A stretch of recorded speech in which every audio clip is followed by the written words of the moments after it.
सबसे पहले श्रीलंका में ये हुआ, वहाँ के प्रधानमंत्री को नंगा करके फेंक के मारा गया। उसके बाद बांग्लादेश में हुआ, आप समझो शेख हसीना मैडम आज तक भारत की कोर्ट में उनको तो मोदी जी ने शरण दे दी थी। मैं कह तो रहा हूँ, आपको देखा होगा कि वहाँ पे न्यूज़ 18 वाले को भगा दिया, ओए दलाल चल निकल यहाँ से, आप समझो।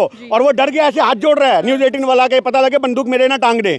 तो गोदी मीडिया तो यहाँ डरी बैठी है। उसको बॉर्डर के पार के लोग भी पहचानते हैं। बिल्कुल पहचानते हैं, खबरें नहीं जाती, क्या बात कर रहे हो। जब उनकी खबरें हमारे यहाँ आ रही है तो हमारी मानी जाएंगी। तो आज की डेट में गोदी मीडिया के जो एंकर हैं, कल चित्रा त्रिपाठी जी को सुना जो बोल रही है, वैसे उनकी आवाज एक बुलंद शेरनी की तरह निकलती है, पर कल उनकी आवाज फब्बल हो रही थी, कांप रही थी कि जो नेपाल में हुआ, ये मत सोचो कि भारत में ऐसा। अरे कांप क्यों रही है मैडम, आप डर क्यों रही हो? हम तो कह ही नहीं रहे, हम तो खुद कह रहे हैं हम गांधीवादी लोग हैं। हम कहाँ आपका मीडिया हाउस फूकने आ रहे हैं? हम तो किसी पत्रकार को कुछ नहीं कह रहे। आपको पता होगा नेपाल के अंदर पुलिस वालों को भी मारा, और नेपाल के अंदर फौजियों को पीटा के पानी में गिरा के, और उसी का फायदा वहाँ के कैदियों ने भी उठाया। थैले उठा के कैदी इज्जत से बाहर आ रहे, दीवारें टाप के, वाह जी वाह, आजाद हो गया मुल्क हमारा, आजाद हो गया। नमस्कार, जनता लाइव देख रहे हैं आप, और मैं हूं आपके साथ पूजा। और इस वक्त नेपाल में जो घटनाक्रम हो रहे हैं उस पर तमाम लोग अपनी अपनी राय रख रहे हैं, अपने अपने अलग अलग नज़रिए से उसे देख रहे हैं। लेकिन वो जो कुछ भी है, जिस तरीके से जेन ज़ी प्रोटेस्ट है और युवाओं का जो ये पूरा आक्रोश है, तमाम जो उनके मुद्दे हैं, चाहे वो करप्शन को लेकर हो, चाहे वो सोशल मीडिया बैन हो, या जिस तरीके से वहाँ पे जो सत्ता में बैठे हुए ब्राह्मणवादी लोग थे उनके खिलाफ, उनके बच्चों के जो आलिशान ज़िंदगियाँ वो जी रहे थे उसके विरोध में ये प्रदर्शन हो, तमाम मुद्दों को लेकर प्रदर्शन हुए।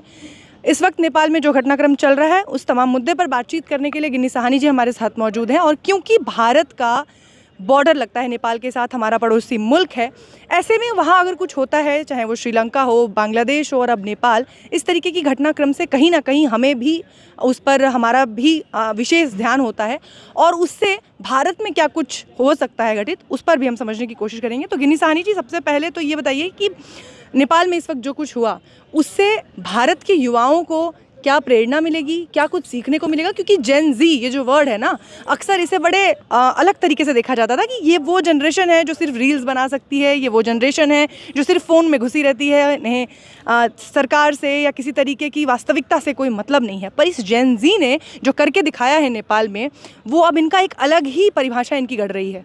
24 घंटे में उन्होंने सत्ता परिवर्तन कर दी जी। आप ये देख के चलो, और जो तानाशाही के पेड़ थे उनकी जड़ें पुड़ दी। तो आप नेपाल की जनता को हम खुले दिल से समर्थन करते हैं और स्वागत करते हैं, पर हम हिंसा का समर्थन नहीं करते। आज जो वहाँ पे बदलाव हुआ, ये बदलाव क्यों नहीं होगा? जब आप सोशल मीडिया को बैन करोगे, जब आप ये सोचो कि जनता की आवाज़ को दबाओगे, तो जनता की आवाज़ कब तक दबेगी? जनता कभी तो सड़कों पर आएगी। आज भारत की जनता को आपने पूछा क्या संदेश मिलता है, क्या मोटिवेशन मिलती है, या वो उसको वहाँ से कैसे जोड़ के देखती है? तो भारत की जनता उस चीज़ को देखती है कि देखो साहब को चेतावनी दी जा रही है कि बाबूजी आप भी सुधर जाओ। कमेंट है बकायदा सोशल मीडिया पे, और वो भी ये मत कहो किसी मुसलमान का, हिंदू भाई का कमेंट है मोदी जी को लेकर के, मोदी जी के ट्वीट के ऊपर कमेंट है। जब मोदी जी कह रहे कि वहाँ शांति होनी चाहिए, तो वो कह रहे हैं बाबूजी आप भी सुधर जाओ, कहीं ऐसा ना हो कि आपके साथ भी यही खेल हो जाए। ये हम नहीं कह रहे, ये लोग कह रहे हैं। तो उसके ऊपर 800 से ज़्यादा लाइक है, और ये कह रहे हैं वाह भाई वाह, क्या बात बोली भाई, वाह भाऊ वाह। तो ये गुड्डू भाऊ जो था वो फेमस हो गया उस कमेंट से, आप समझो इस बात को, वो भारत का है। तो आज की डेट में हम ये कहना चाहेंगे उन लोगों को भी, गुड्डू भाऊ जैसे को भी, कि भारत गांधीवादियों का देश है साहब, यहाँ हिंसा नहीं चलेगी। यहाँ पे वोट चोरी जैसी जो चीज़ें हैं उसके खिलाफ जनता सड़कों पे उतरे और समर्थन हमें दे, कांग्रेस पार्टी को दे। इतना बड़ा वोट चोरी का मुद्दा उठा रखा है राहुल जी ने, उसको समर्थन दो। सत्ता परिवर्तन हम वोट चोरी को रोक करके करेंगे, खून खराबा ये गांधीवादियों के देश में नहीं चलेगा। आज वहाँ नेपाल में हिंदू राष्ट्र में क्या हुआ हमें मतलब नहीं है, वैसे नेपाल का रहता है हिंदू राष्ट्र है, पर आप ये बात देखो, उसी हिंदू राष्ट्र में एक महिला को, प्रधानमंत्री की बीवी को सड़कों पर जला दिया गया, तो आपके ऊपर सवाल खड़ा होगा। अगर आप बोलोगे हम हिंदू राष्ट्र वाले, तो आपने कहीं ना कहीं हिंदुओं के ऊपर प्रश्न चिन्ह लगा दिया साहब। क्या आज देश में हिंसा करने वाले हिंदू हो सकते हैं? नहीं हो सकते। तो उपद्रवियों को आप कहीं से कहीं तक नहीं जोड़ सकते, वो हर धर्म में मिलते हैं। ये बार बार मैं इसलिए बोल रहा हूँ कि वहाँ पे आगजनी हुई, आग जलाई गई, मारा गया, पीटा गया, बंदूकें उठाई गई। अभी तक ये बातें बांग्लादेश के लिए उठ रही थी कि बांग्लादेश वाले देखो, जब बांग्लादेश में यही सत्ता परिवर्तन हुआ था तो भारत की गोदी मीडिया ने और भारत के IT सेल ने खबरें चलाई थी, देखो जिहादियों को, देखो आतंकवादियों को, ये तो साले जहां रहेंगे वहीं उत्पात मचाएंगे। आज उनसे मेरा सवाल है साहब, बड़ा मीठा सा, आज तो हिंदू राष्ट्र है, वहाँ क्यों बंदूक क्यों उठ गई? क्या वहाँ पे भी जिहादियों ने ये खेल खेला? क्या वहाँ पे भी वो आतंकवादी थे? क्या मुसलमानों ने किया?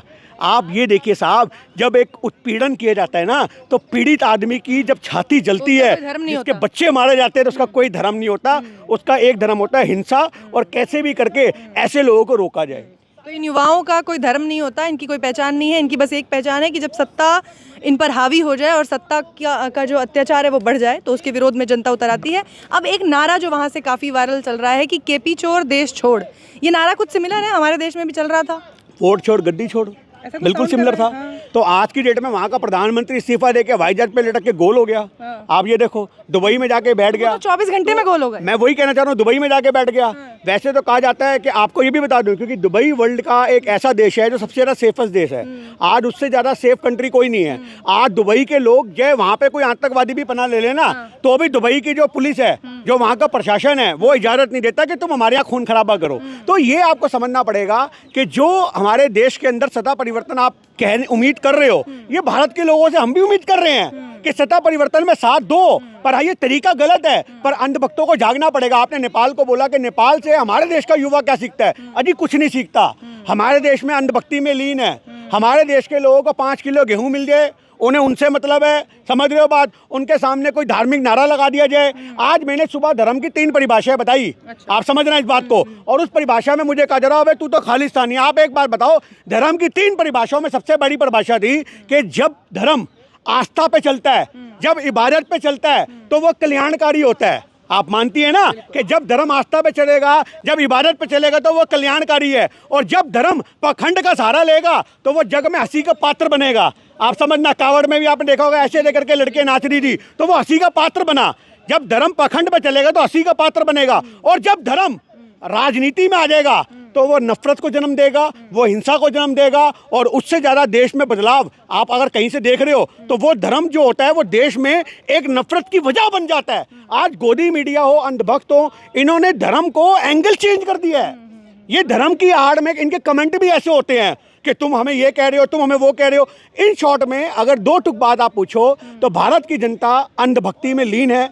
अंधभक्ति में लीन होने की वजह से वो नहीं जागेगी, क्योंकि आपको पता होगा जब देश आज़ाद हुआ, तब भी सत्ता के साथ गुलाम हमारे देश के लोग ही थे जो अंग्रेजों के थैले उठा रहे थे।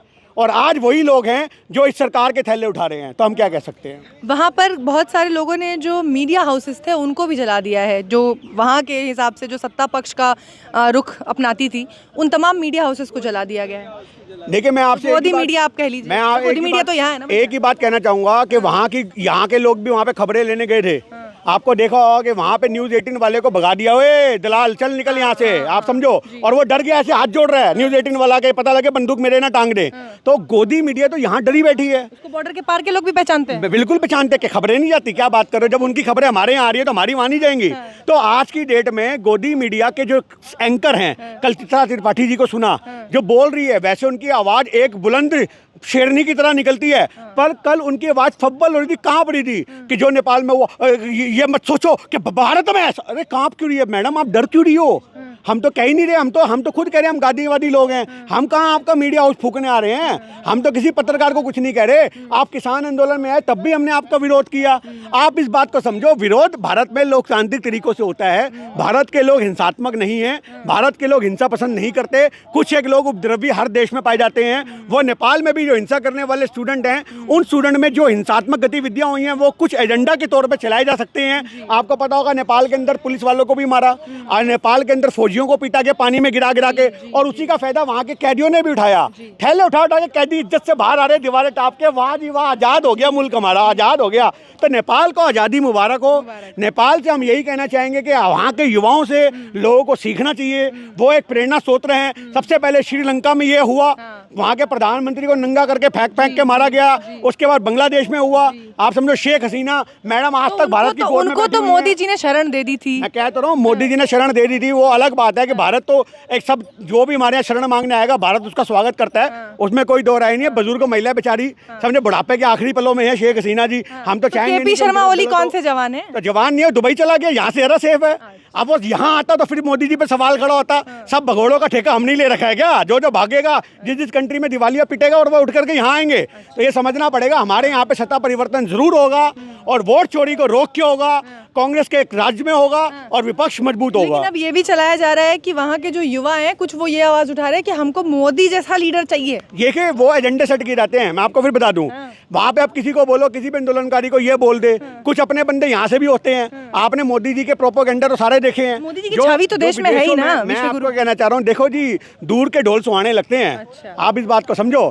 जब वो नेपालियों को यहाँ की हकीकत पता लगेगी ना, तो उनको अपने आप पता लग जाएगा मोदी राज कैसा है और क्यों यहाँ पे जनता विरोध कर रही है। तो ये इक्के दुक्के जो बंदे आपको दिखे हैं आज जो मोदी मोदी कर रहे हैं, वहाँ पे आपको दिखा ऐसा कुछ भी, वो एजेंडा है, प्रोपोगेंडा है। उसका खुलासा भी बहुत जल्द होगा। अगर आप उस बंदे को पकड़ करके पूछोगे तो कहेगा साहब मुझे तो कहा गया था बोल दे, मैंने बोल दिया।